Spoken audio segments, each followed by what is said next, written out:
and I'm the Ireland Programme Manager, Mammal Programme Manager for Vincent Wildlife Trust. And this evening, I'm really delighted to have been asked to give a presentation to you, to the Rivers Trust, because riparian habitat, hedgerows, water corridors, rivers are key to the survival of the species in Ireland.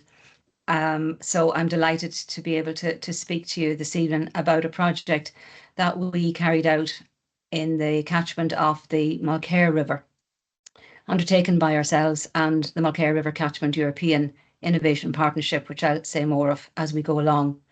Just a little about Vincent Wildlife Trust. It's a UK mammal charity, and it has 2 full-time staff working in Ireland. I'm based in County Galway, and my colleague Vicky, who's listening in this evening, is based in County Cork and has joined us in April of this year. And we work on 3 species, Lesser Horseshoe Bat and Pine Marten and Irish Stoat. And the Mulkear Lesser Horseshoe Bat project was funded under the European Agricultural Fund for Rural Development. It was an EIP project funded and managed through the Department of Agriculture, Food and the Marine. And it was a very basic idea that we had, was to build roosts for the Lesser Horseshoe Bat in East Limerick. And we began officially in August 2021. And although most of the work was finished by the end of 2022, there was obviously some publicity and report writing and auditing and all that. So we finally finished that part of the project in March 2023, but we're still very much involved in monitoring and engaging with our participants on the project. The reason that we undertook it is that in 2017, there was the first, I think, competitive call for the 5-year EIPs.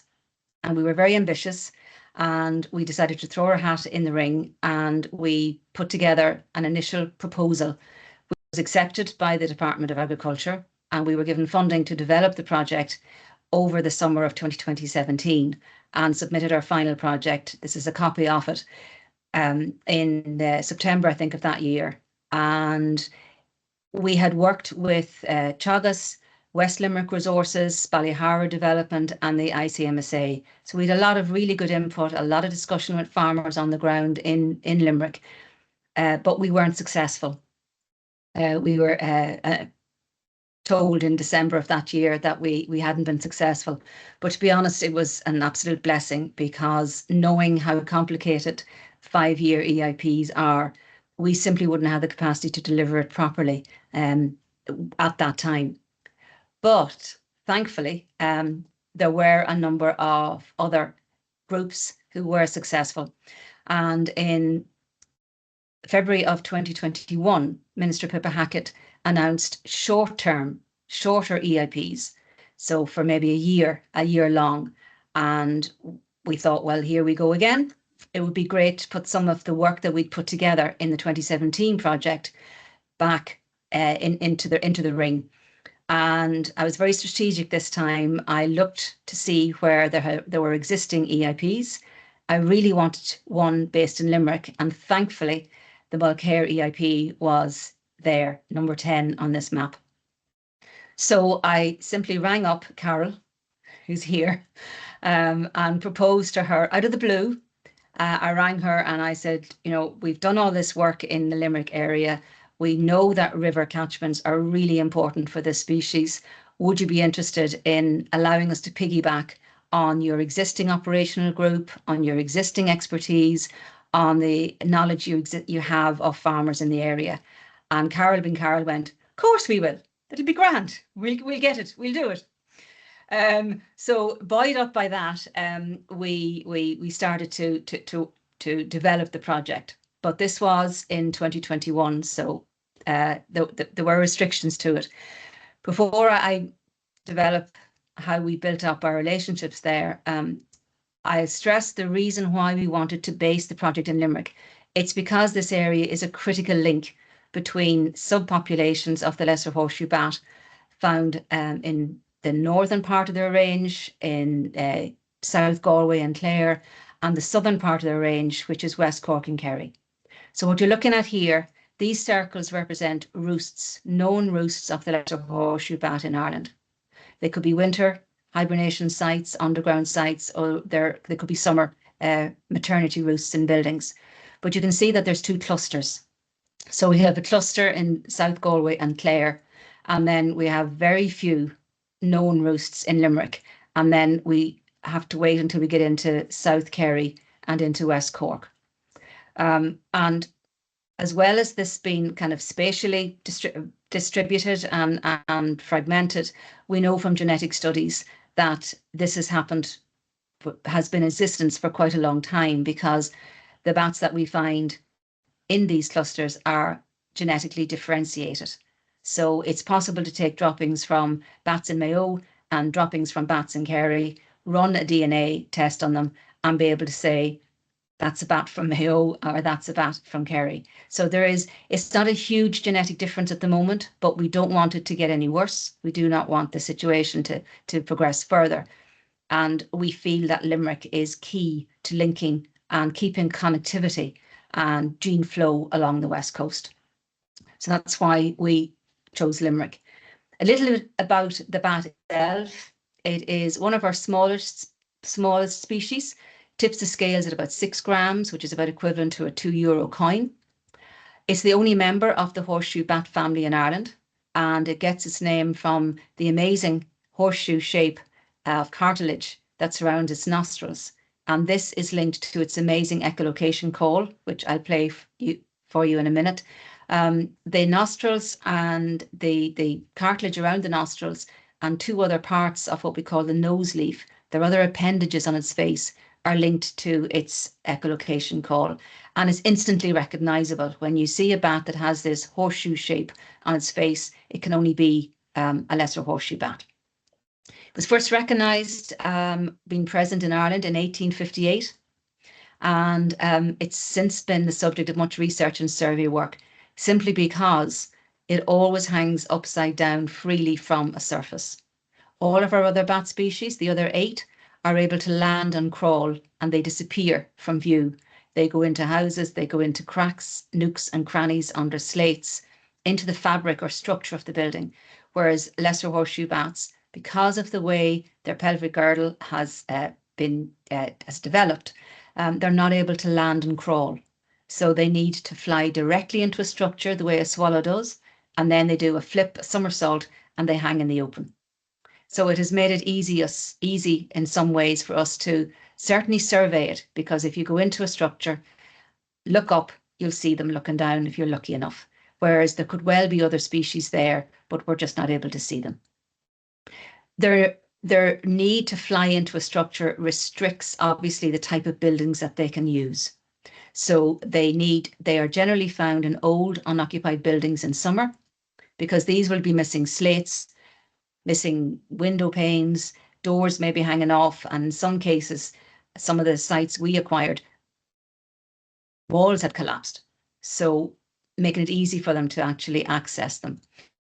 So they're in unoccupied buildings in summer and in underground sites in winter. Excuse me, recovering from a cold. So the underground sites in winter is where they hibernate, and they could be caves, mines, cellars, or souterrains. And in summer, they congregate in colonies. We call them maternity colonies, and it's where they give birth to their young, just the one. And in fact, the photograph of this animal, it's difficult to see if you don't know what you're looking for, but she's actually got her wings tightly closed around a pup, which is hanging from her. So you can just see the kind of the elbows of her pup sticking out from under her wings. So they are very restricted, really, in the types of buildings that they can access. When they're out on the landscape, they need linear features to fly along. They have a wonderful echolocation call, which is beyond our hearing range at 110 kilohertz, but we can eavesdrop on them by using bat detectors, which transforms the ultrasonic sound they make into an audible sound we can hear. But it's extremely well evolved for detecting insect prey on vegetation or amongst vegetation, so within what we call cluttered environment or within the canopy, but it doesn't travel very far. And when we are out trying to detect it, you really need to be in the flight path of the bat in order to pick them up, because the call weakens very quickly. This doesn't enable them to detect any predator that might be out there seeking to pounce on it. So that's why they seek linear features, so that they can shelter in amongst the feature and avoid being predated. So having linear features, hedgerows, tree lines, stone walls, along which they can fly through the landscape, is essential. They avoid illuminated areas. They are our most photophobic species. So urban areas, they don't have to be large cities. They just can be sprawling urbanization where you have large, a lot of light emanating, and these new LED lights are very powerful, and they're a physical barrier to the bats moving, because they simply will avoid them. They also avoid intensely farmed land, because there'll probably be an absence of linear features for them to fly along. And in the absence of hedgerows or trees, there'll be an absence of food. So they'll be absent from there. They avoid flying across open spaces at high light levels. And high light would even be natural light, such as moonlight. Our population is small. It is on the increase, but it's still only about 14,500 bats, which is a really small population. And as you've seen, they're pretty much clustered in two areas. It's the only bat species considered an Annex II species under the Habitats Directive. And that's because of its specific roosting requirements and its specific foraging requirements. So 41 special areas of conservation have been designated for this species, containing about maybe half of the current population. This is what it sounds like.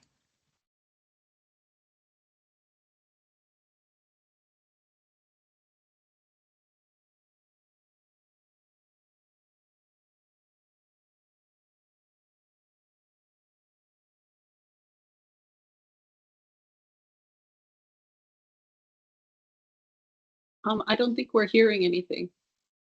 Oh, I'll stop it. So sorry. We'll try. I'll see.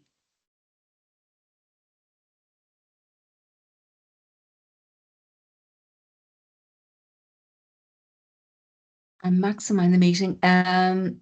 It's sometimes in the settings rather than you have to be able to play the audio, I think. Yeah. Check everything. And maybe that will.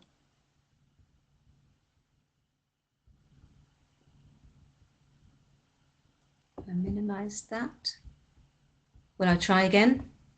It did work earlier, yes, but please, yeah. Yeah.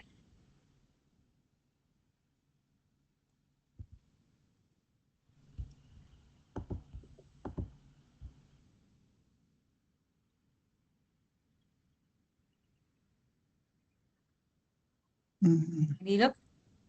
No, Kate. No, I'm sorry. I don't know why that's happening. Kate, just try one thing. Take it out of slide view and go back to normal view and just try that and see, because I think that's the view we were in earlier. So to stop sharing, okay. And go into more for settings. Yeah. Yeah, I should have a way of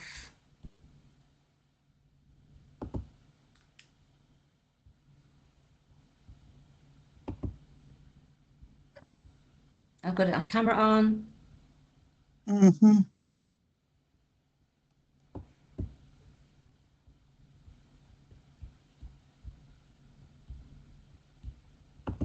Mic. I thought everything was on. More audio settings. Just bear with me. Because I know before with Teams, you were able to select various things to make it work.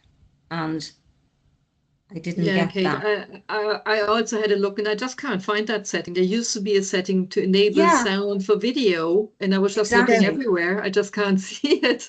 So sorry. Yeah.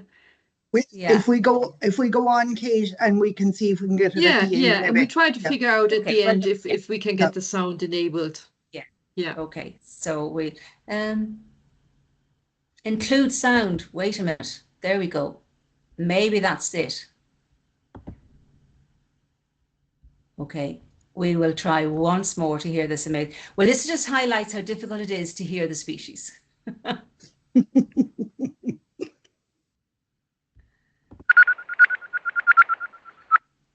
Did that work? Yes, Kate. Yeah. Can you do it? Can you try it I again? will. Because I think it went Don't too worry. fast for everybody. Well done.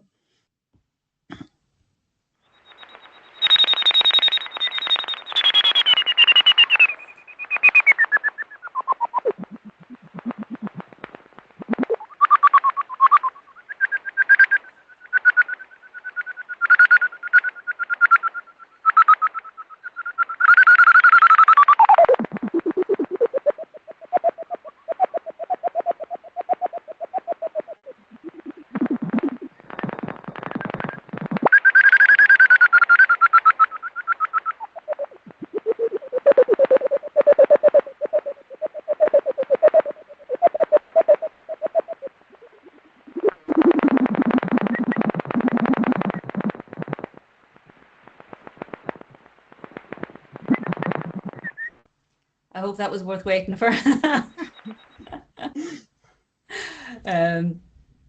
Okay, so moving on to the Mulkear Lesser Horseshoe Bat project.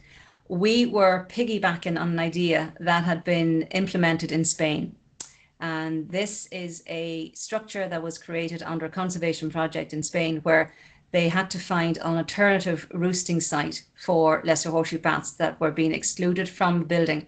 And what they did was they simply used two modular units that they placed. They were precast, one on top of the other, and they covered them with galvanized sheeting and obviously allowed bat access, an opening for the bats. And this proved to be very successful. In fact, the bat, it was too hot, but I didn't expect us to have that problem in Ireland if we constructed something similar to this. So that was the initial idea that we put forward in 2017, that we would build a number of these small structures. They look like pump houses that you'd see on farms anyway, in the corner of a field, that might serve as a new bat roost. So with this idea in mind, we had our first meeting with two of the key members of the operational group. This was still during COVID in 2021. So Carol organised a very lovely venue for us to safely meet and pitch our idea to John Dillon and David Thompson, who were in the operational group of the existing EIP. So we had to kind of win them over, and we did, and they gave us tremendous support. And we put in our proposal and we were accepted. And the aim was to build 10 of summer roosts. Now, in the meantime, from between 2017 and our getting grant aid for this project, the National Parks and Wildlife Service had experimented with the Spanish design and had built using more traditional materials such as blocks and plaster. They had built a bat house similar to the Spanish one down in the Glengarriff Nature Reserve. So we thought it was a good idea for us to go down there and see. Well, it was really to explain to John and David exactly the dimensions of the building that we were talking about and how we wanted to improve on that. This is a really important trip because Ruth, a former colleague who was very much involved with the project until she left to become Sligo's biodiversity officer, but she took a lot of photographs and videos that day, and that enabled us then to provide those to an architect who then drew up proper plans that we could then present to potential participants. So we approached this whole project in a very systematic fashion. It took quite a long time to get all the different pieces in place, but it was essential that we did have a plan, and rather than just rush out and start building. So we provided photographs to an architect so the plans could be drawn up. We then engaged a quantity surveyor so that tenders could be sought. We met potential participants to assess the most suitable locations. So we were very much dependent on the information that the existing operational group could provide us on potential on farmers who might be interested in this rather novel project. When we had met the farmers on the ground and walked the farm and discussed where they might put one of these bat houses, we then met the MPWS staff at each of these, again to ensure that they were happy with what we were proposing to do, because the Mulkear River Catchment belongs or is part of the Lower River Shannon SAC. And also one of the areas we were looking to build one of the houses is the Clare Lens, which is within a SAC as well. So we just wanted to make sure that everybody was happy with what we were proposing.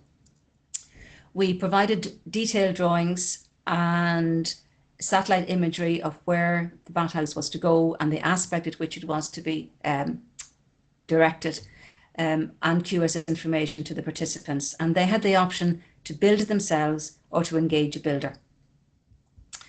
However, we sourced some of the materials. So we wanted to use natural slate. We wanted to use a certain type of roof felt, which would be safe for the bats to hang from, because not all membranes that are used are safe for use in bat roosts. We wanted to make sure that the special openings that we were providing wouldn't also allow predators to enter. So we'll see examples of all of these features in a moment. But we were also wanting just to make the new houses as biodiversity positive as possible. So we also fitted bat boxes for the other bat species, one per house on the outside. And we also incorporated bee bricks, which was a new initiative for this country, which you'll see in a moment. And we dealt very, very closely with Limerick City and County Council Planning Authority to ensure that they were happy with what we were doing. And in fact, they exempted, in this particular case, they gave a special exemption for the bat houses because they were contributing to their biodiversity plan. So we selected the site criteria for deciding on the sites. I did a lot of desktop studying of satellite imagery before we ever went down to Limerick, and looking at where the River Mulkear ran, some of its tributaries, and also tried to match those with existing mature hedgerow and tree cover, because we needed that for the bats to give any hope of bats being in the area. We wanted them to be within 1 kilometre of a water body, again to enhance their success. We needed a level and dry site that had vehicular access, which would facilitate the construction traffic. We wanted the minimum loss of productive land for the farmer, because unlike so many of the other EIPs, the farmer or landowner was not going to benefit in any way from this project as regards productivity on the farm. So we wanted to make sure that we were taking the least amount of productive land out of production. And we made sure that there were outside designated areas. And we also wanted to make sure that there was a low risk of disturbance from possibly people who might see them, although most of them are tucked well away from public eye. This is a sketch of the bat house. It's just 3 meters high by 2.7 meters by 2.7 meters, constructed on a very solid concrete base, block built. We roofed with natural slate. We'd like to have been able to have had a pitched roof, but that would have made it much more expensive and difficult, maybe from a self-build perspective. So we have a sloping roof. And we provided 2 bat openings, and we provided inserted 2 of the bee bricks into the walls as the building was being constructed, and then a bat box went on the outside when it was built. It took a long time before we saw this happening on the ground. We were beginning, I think, to give up hope, but this was terrific to see. And this was the self-build, just to see it all happening once all the various pieces had been put in place. Again, there was regular visits by ourselves and the QS to make sure everything was going according to plan. This is one of the bat houses tucked along a hedgerow within 50 metres of the Mulkear River itself and the Ballybrophy railway line. This is what they look like inside. They're essentially 1.5 stories. So there's a ceiling separating the ground floor from the roof space, which is where we want the heat to build up for the bats to benefit from. I can stand up in it, but Carol certainly has to stoop, or anyone else taller than me going into it. But we wanted the biggest roof, to provide the bats with the biggest roof space. This is the type of slate that we used. It was bitumastic, old style Slater's felt. Seems to be very difficult to source, but I was very lucky that our own here in Headford in County Galway, our local building suppliers always kept a few of these rolls. They are for use in agricultural buildings. They're not the felt you'd be allowed to put in your own roof in an occupied house, but they are perfect for bat roost because they're durable and the bats can easily hang from it. So many of the other membranes are smooth. The bats simply can't gain purchase, or if they do, they gradually wear down the fibres of the felt, and you can often get pieces of the string or fibre becoming detached, which can actually strangle the bats. So we were insistent that this was the felt that was used. We sourced salvaged natural slate from a local supplier because natural slate provides the perfect thermal conditions for the bats. It heats up gradually and retains the heat and releases it slowly. So you're maximizing the amount of heat that you can gain from the sun. And then we also inserted bee bricks. These were obtained from a UK company, and we went for a red colour, which had proven to be attractive to solitary bees. And we ran knowledge transfer meetings, and as the houses were being constructed at different stages, 2 of the farmers built them themselves, but the other 4 engaged a builder because they're quite substantial little buildings. I know they're small, but they had to be well built. And in this photograph, we have our quantity surveyor, we have a number of our farmers, we have John Dillon from the operational group, and in at the very back hiding was Carol. But this is my attempt at a halo over Carol because without her, the project would never have got off the ground and never got over the line. So there's a huge amount of credit due to Carol. You can see in the front there at my feet one of the predator trays, and you'll see this hopefully in the video as well. We installed those around each of the bat openings so that if a predator such as a cat attempted to jump into the opening, the bottom part would tilt forward and the animal would just slide off, but yet it would still remain open for the bats. And this is one of the finished houses. I'm just so proud of the way that they were constructed and finished off. So the small door, people are likening this to a little hobbit door to allow us to creep into the building. And this is one of the tilt trays in place. And up on the top, you can see an external bat box, which is being used by pipistrelle bats. And over on the right-hand side, high up there, you can see that there's one of the bee bricks. This is what one of them looks like, nestled into the landscape. And it was very important that we determined the slope would get the maximum sun during the day. Before we actually constructed the houses, Ruth, a former colleague, we placed out bat detectors. These are passive acoustic devices that recorded any echolocation call of a bat from dusk to dawn. And we placed them in the locations where we were proposing to build the houses over the summer. And thankfully, we located for the first time in this part of Limerick, East Limerick, Lesser Horseshoe calls were recorded at 3 of the locations. So that gave us a little bit of hope that we're still clinging on to, that the small number of Lesser Horseshoe bats in the area, some of them will locate a house and start to use it. And we're still doing this. Although the project is finished, we're still committed to it. And this is myself setting out a microphone up into the roof space, and Vicky setting out the bat detector underneath. And we carried out monitoring throughout 2023 and 2024. I analysed all the calls last winter from last year, and unfortunately no Lesser Horseshoe bats were recorded within the vicinity of the building.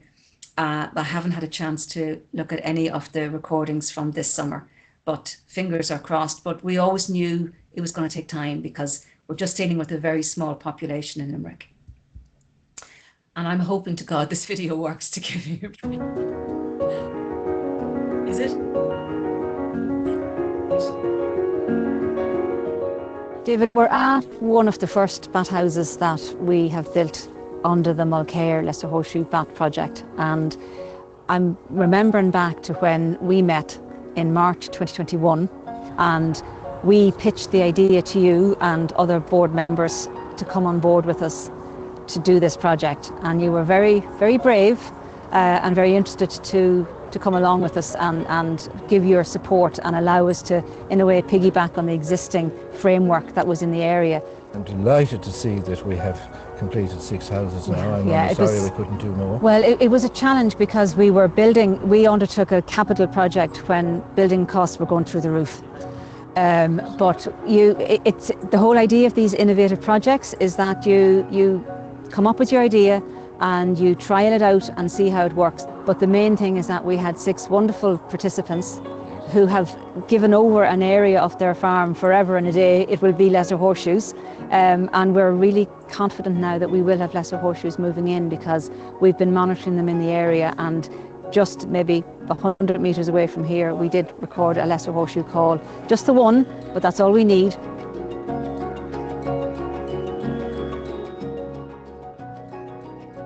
So these are passive bat detectors, and I've been monitoring the hedgerows beside each of our 6 bat houses all summer, and we've picked up 6 species at all of our sites, but at 3 of them we actually have had a lesser horseshoe bat fly past in the hedgerow, which is superb news because it means they're in the area, they're investigating the area and the hedgerows, and it really gives us a lot of hope that when they are flying along hedgerows that they will find these perfectly created bat houses for future roosting.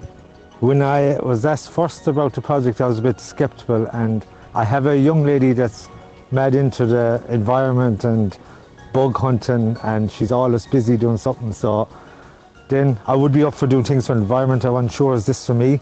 But when I met Kate first, I knew it was a passion of hers, so I said I would go with her. And then I met Ruth. She's always lovely to deal with, and it's a passion of hers too, so I was delighted to be in the project, and the 2 girls were very helpful all the way along the way. You slanted the house that it would take advantage of the sun? Yeah, that is the south. That's the south facing south. Yeah, so because the warmer the bats are in the summertime, the better conditions are. So, but we had to leave these special openings for the bats as well because the lesser horseshoes aren't able to land and crawl like other bats into a building. That's why there's so few of them, so few buildings that they can use. This will be the tilt tray. We had those produced by a local company, and the whole idea is that if a predator lands on it, be it a bird or a cat or a pine marten, it tilts forward. And so the predator, prospective predator, will fall down. Yeah, but yet the opening then, when they move off, the opening is then free for the bats to move in and out. So they're the main features that we wanted, for these wee houses, was that they were predator proofed, natural slate, perfect size openings for the horseshoes to fly in and out. And they are, in a way, kind of 1.5 story.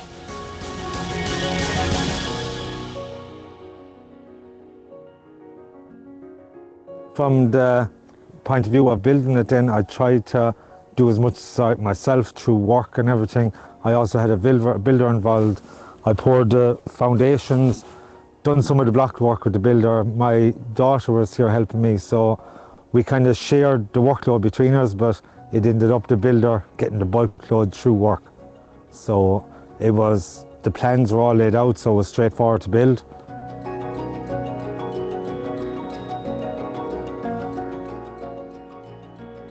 So John, this project has really shown us how important farmers are for the future of the lesser horseshoe bat.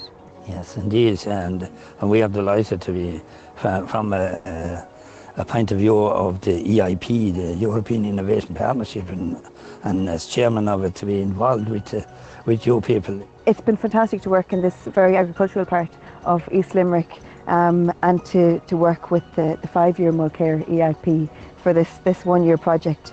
And really, because lesser horseshoe bats are so dependent on farm buildings, farm habitats. Well, I think from a farmer's point of view, to get involved in preserving something like the lesser horseshoe bat is something great.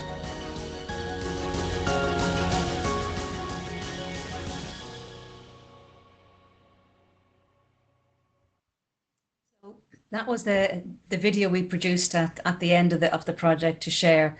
And to be honest, we haven't been promoting the project hugely because we obviously still don't have evidence of lesser horseshoe bats using the houses, but I am sure they will in time. But in the meantime, the project was selected as a good practice project by the EU CAP network, and they put together information about it. But rest assured, when we do record lesser horseshoe bats using the bat houses, everyone is going to know about it as soon as we can share that information. So that's it from me, just to further emphasize just how important the matrix of rivers in the west of Ireland is for the species, and the tremendous potential there is for us to add, advice or information to any of the river trusts who are in the distribution areas of the lesser horseshoe, because really what we need is a lot of small projects linked up in order to give stepping stones for the species. So thanks for your attention, and sorry for the hiccup about the sounds, but we got there in the end.